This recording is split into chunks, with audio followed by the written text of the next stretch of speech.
You're listening to an Airwave Media podcast. Whether it's your passion for grisly crime dramas, nail-biting thrillers with monstrous city-destroying creatures, or iconic will they, won't they rom-coms. Wait, is this monster really doing kung fu? On Tubi, the things you love just keep going. Tap the banner to learn more. If you like this podcast, can we recommend another one? It's called Big Picture Science. You can hear it wherever you get your podcasts, and its name tells part of the story. The big picture questions and the most interesting research in science. Seth and I are the hosts. Seth is a scientist. I am Molly, and I'm a science journalist. And we talk to people smarter than us, and we have fun along the way. The show is called Big Picture Science, and as Seth said, you can hear it wherever you get your podcasts. Recorded in Chicago, Illinois, with your hosts, Ken, Matt, Neal, and Jeff. This is Triviality.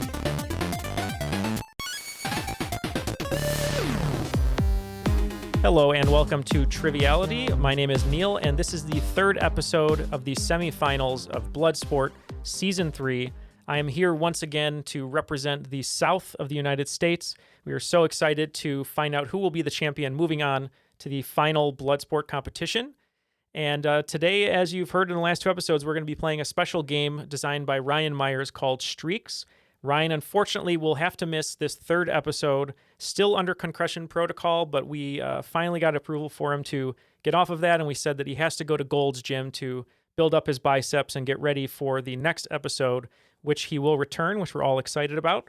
But we have two wonderful competitors here today who vanquished both of their opponents in the first episode of the South, and let's introduce them. So our first contestant coming to us from Texas is Jeannie. How are you, Jeannie? Hi, doing great, Neal. Thanks. Thank you for being here. We're so excited for you to compete once again. Why don't you just remind the folks a little bit about yourself? Yeah, I live in Fort Worth, Texas, and I have a beautiful husband and a miniature poodle and a couple of grandkids, and just excited to be on this show. Well, that's wonderful. Thank you so much. And we know that you've been training in all different forms of martial arts for today's competition. Is that right? Yeah, I actually got my teeth sharpened earlier this morning, so that could be a pretty brutal, pretty brutal move there. So we're hoping to see what happens with that. But thank you for joining us today, and you will be competing against Eric, coming to us from Raleigh, North Carolina. Thank you once again for being here, Eric. It's good to see you. How are you today? I am doing great. Definitely feeling a little bit nervous, but also excited. Probably more nervous, but yeah. Well, that's okay. I think, it's okay to be nervous with the way the first two episodes of the semifinals played out, but we have two great competitors here today. Remind everyone at home a little bit about yourself, Eric. Yeah, so I am a psychotherapist. I don't know if I've told you this, Neal, but I'm originally from Milwaukee. Cool. And so I have animosity towards anybody from the Chicago area, just, by birth. So the fact that I'm on this show makes me feel a little bit, I have some mixed emotions. I could see that being mixed emotions. I mean, when you're in a city that is sort of a smaller copy of a bigger city, an hour and a half away, I can see how that would be bad. Yeah, smaller and better. Yeah, no, I love Milwaukee. We were just over there for a Paramore concert. It's always great to go to Milwaukee, and there's a great bar I'm sure you're aware of, bar restaurant, and I'm forgetting the name of it now. It's the Spy Bar. Oh yeah. Yes. I can't remember the name of what that's called. I can't remember either. I'm going to have to look it up while we're playing, but I know when you go there, you have to give a specific password to get in, and if you don't, they make you do really goofy things that everyone in the bar sees to make you embarrassed. So I had to do a chicken dance, which I didn't want to do. And as I was vamping there, the name of it is Safe House Milwaukee. So if you're in Milwaukee, check out Safe House and enjoy the city. It's a great city. But yeah, thank you, Eric, for being here today. And same question I asked Jeannie, have you been preparing with any sort of workouts or moves getting ready for today's fight? Actually, I went to the gym the first time in a while the other day. This is actually real. And so I'm actually super sore right now. Well, That's all right. It's a good sword to have. And speaking of the gym, Jeff and Ken, who aren't here right now, I'm here alone doing this solo.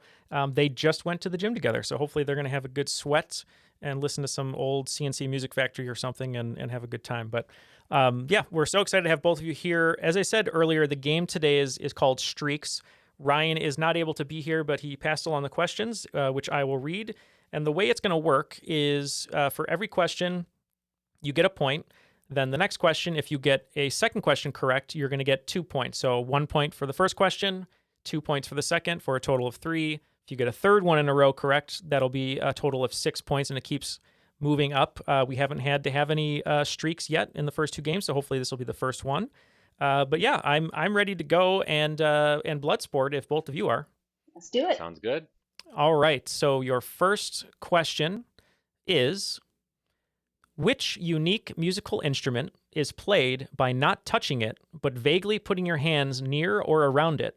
Maybe the most famous examples are the outro of the Beach Boys' Good Vibrations and old-timey UFO sound effects. So I'll once just again, hop in and say I can log in on this one. okay, Jeannie is locked in. Log in, yeah. So what are you thinking, Eric, on this unique musical instrument? Man, I'm thinking I'm gonna like kick myself when I hear it because I'm not able to think of anything. I don't know. I don't even know what the name of this instrument is, and I guess this doesn't even really answer the question. But I'll say that the like glass cups that I don't even know what they're called. I'll say the glass cups is my answer. The glass cups, or the talent from Sandra Bullock and Miss Congeniality, basically, I think what you're going for. And Jeannie, what are you thinking? Yeah, I'm pretty sure it's a theremin. And 1 point to Jeannie. It is a theremin. Well done. That's it right there. I think that was like an exact replica of what it really sounds like. So nice job, Jeannie. All right, so we have someone on the board right away. So let's move right along to question 2. What descriptor is typically applied to the style of manicure wherein the nail appears nude, natural, or transparent, but the tips are white in some fashion? Like bangs, they always go in and out of fashion and have different variations pop up all the time. Yeah, I can lock in on this one too. I'm trying to think of any manicure-related terms that I know, and I don't know if I even have one. I feel like that the style that you're talking about, I feel like resembles a piece of candy corn, so I will say candy corn nails. All right, that's a very good guess. And Jeannie? I think it's a French manicure. It is a French manicure. You might hear French tip. So that's actually going to be worth 2 points for Jeannie. That's our first streak of the semifinals. So she had 1 point for the first question, 2 points for the second. We'll see if the streak continues. And we'll move right on to number 3. And your question is, which extraterrestrial figure and ruler of the Galactic Confederacy brought billions of humans to Earth 75 million years ago, stacked them around volcanoes, and then killed them with hydrogen bombs? That is, at least if you ascribe to Scientology. So I have a name in my head. It's either right or it's really wrong, and I'll probably be embarrassed, but it's the only name that's popping into my head. All right, so Jeannie is locked in. Eric, feel free to talk aloud. Boy, yeah, I just recently watched like some of the clips from the South Park episode about Scientology, which is where I know most of my Scientology facts. And I'm trying to pull the name here, but yeah, I don't think I'm going to be able to pull it, so I'll just lock in with a pass. Okay, all right, so Eric is passing on this one. Jeannie, what do you think it is? Is it Cthulhu? Cthulhu, a very good guess. That is a creature from the H.P. Lovecraft universe, that's what I guess you could say. Yeah. But the answer we're actually looking for is Xenu, Xenu, Xenu. Yeah. So that is going to end Jeannie's streak. So Eric, you can still get some points here and close the gap. I've got a chance. Got a chance, just as Jim Carrey said in Dumb and Dumber. So you're saying there's a chance. Okay. The next question, number 4. A little bit of sports. Because of their intensely physical, dirty play and their supreme talking abilities, what nickname was commonly given to the title-winning Pistons teams of the late 1980s? Okay, yeah, I'll just my Cthulhu. Okay, all right. So we have the famous Detroit Cthulhu's, Cthulhu Pistons. I like that answer. Eric, what are you thinking? God, I know this one, and I am just having a brain fart. God, I don't know. I cannot pull it for the life of me. I am gonna have to pass again. All right, so we have a pass from Eric, and we have a lucky Cthulhu from Jeannie.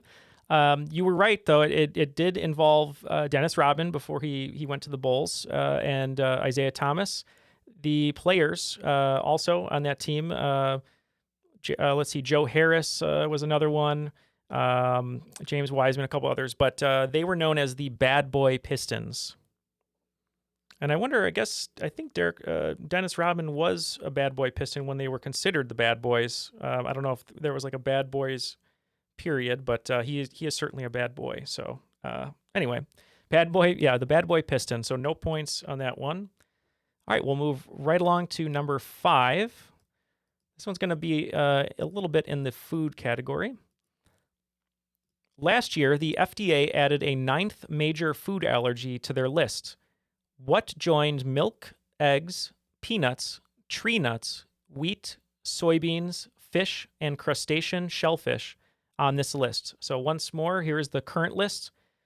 Milk, eggs, peanuts, tree nuts, wheat, soybeans, fish, and crustacean shellfish. And we are looking for the 9th major food allergy that was just added to the list. I have none. And so I never pay attention to, I don't know, like allergies are just not in my zone. The only thing I can think of is I know a lot of people are allergic to, like food coloring. I think there's like a food coloring that's like red 40 or something. So I will just say food coloring. Okay, food coloring for Eric and Jeannie. And actually, food coloring is what I was gonna say too. Like artificial colors is what had popped into my mind. That's the only thing I could think of. I think that's a really great guess. It makes total sense. But unfortunately, no points on this one. The answer is sesame.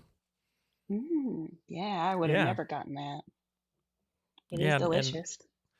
Hopefully no children are allergic to sesame because they won't be able to enjoy the Cookie Monster. So bad jokes abound here. And when I'm alone, I can do them and no one can shame me for them. So too bad for the other guys or for Ken who's editing this. Okay, so we're gonna move on to question 6. But before we do that, quick score update.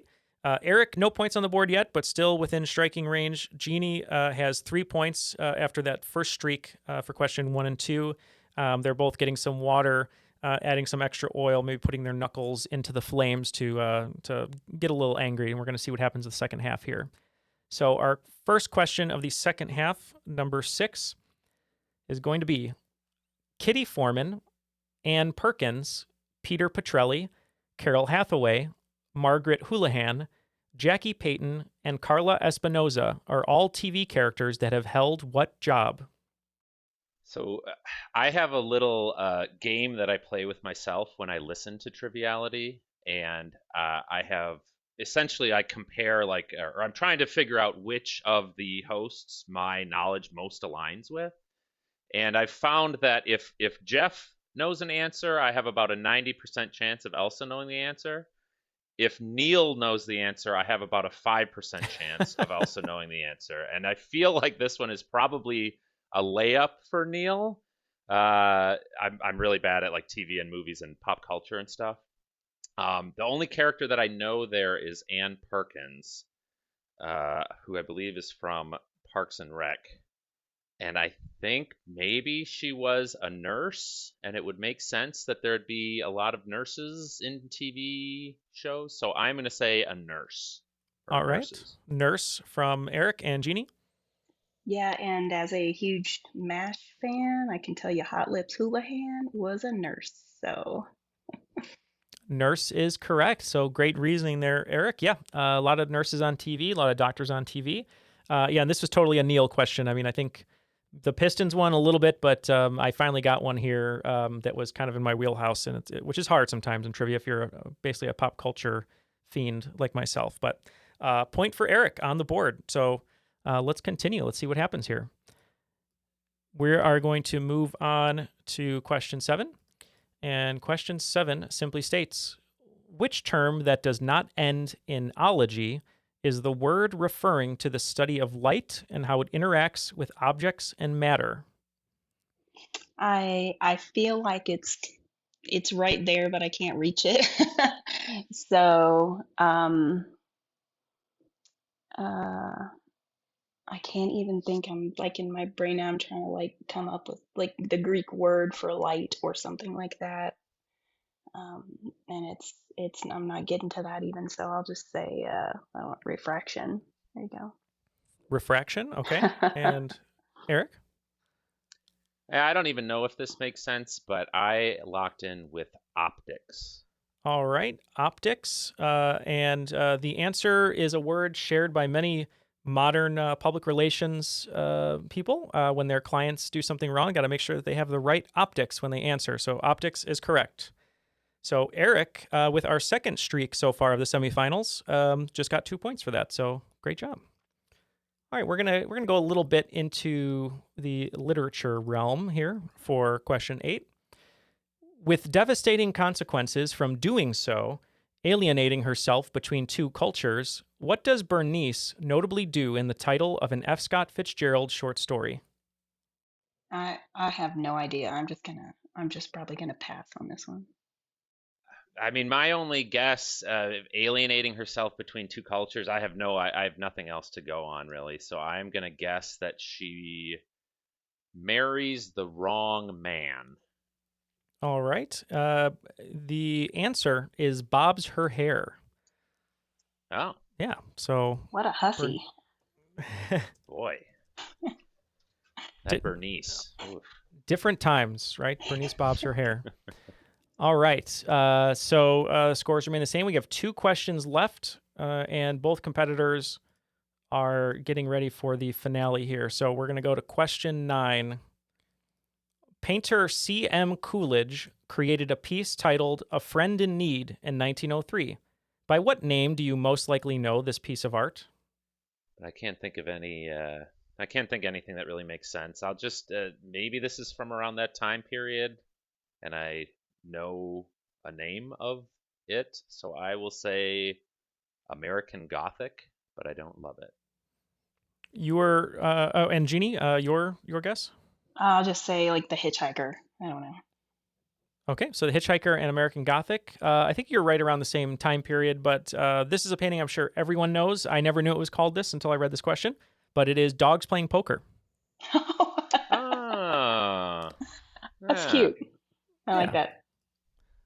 So A Friend in Need, if anyone ever asks you what the actual title of that one is. All right, we are at question 10. So it looks like we have 4 points for Jeannie currently and 3 points for Eric. So this question could either tie it up or end the game. So let's see what happens. John Dalton in 1803 theorized that there were tiny spheres that could not be split up. The plum pudding model was theorized by J.J. Thomson in 1904. And Ernest Rutherford in 1909 was the first person to, more or less, correctly guess which scientific question. I think I can have a lock guess. in the guess. Yeah. Okay, let's start with Jeannie. Okay. I mean, the only thing I could think of is, like what is the smallest thing, which would be like atoms, or the theory of atoms. Okay, and Eric? Building blocks, maybe that's the. Sorry. Yeah. Yeah, sadly, I have the same guess, which I think means that I can't possibly win. But yeah, I like, what are the basic building blocks of matter, or what are atoms, or something like that? Well, I think you both said it, so I will. I think the answer is structure of an atom, and I think you both said that. What are the building blocks of an atom? So, both correct there. All right, and with that answer, the structure of an atom, both competitors getting a point. The final scores are Eric with 4 and Jeannie with 5. It looks like Jeannie went into the crowd, pulled a long knife from one of the people betting on the match, took the knife into the arena, and unfortunately cut both of Eric's arms off. So I'm so sorry, Eric. But you were a worthy competitor in this competition. Any parting words before we let you go today to get those arms reattached? Well, it's hard to say too much because I'm in excruciating pain. But I mostly just wanted to say thank you to you, Neal, and thank you to everybody that works with the show. Really enjoy listening, and I also just really enjoy that I think you guys, present a good message to your listeners, and I feel like it's a uplifting show and optimistic and socially progressive, and I think you're doing good in the world. So thank you. Well, thank you very much. And it's funny that you give us such a nice compliment right after I said your arms were cut off, but it was all in good fun. But no, we really thank you for that. We do our best to include as many different people from around the world as we can to enjoy trivia and celebrate trivia and having a good time and a few laughs. So thank you very much for saying that. That means a lot. And it was great getting to know you over these first 2 rounds of Bloodsport Season 3. And Jeannie, you're going to be moving on as the representative of the South in Bloodsport. How does that feel? And are you going to do any training before the main event, so to speak? Yeah, I think the teeth thing clearly worked out really well. So I'm probably going to look at getting some spike implants, maybe. Yeah. That's a good bet. I think that's a good way to go. Well, thank you so much for joining us, both of you. It was so nice getting to learn more about you, and you had a great score today of 5-4, our best score so far in the semifinal. So congratulations to both of you on that. And thank you very much to Ryan Myers for submitting all these questions to us today. We know that he wasn't able to make it, being under concussion protocol, but he will be back next week. For the most part, we believe he will be, and he's going to be ready to go to put all these competitors through their paces. But before we sign off today, as always, we'd like to thank our network, Airwave Media. You can go to airwavemedia.com to check out a bunch of other great shows that join us on the network, such as All Creatures, History Uncovered, and The Purpose Show. Thank you very much to Eric and Jeannie for joining us today and competing, and for my co-hosts Ken, Jeff, and Matt, and our special guest host Ryan Myers. My name is Neal, and that was another episode of Triviality Bloodsport Season 3.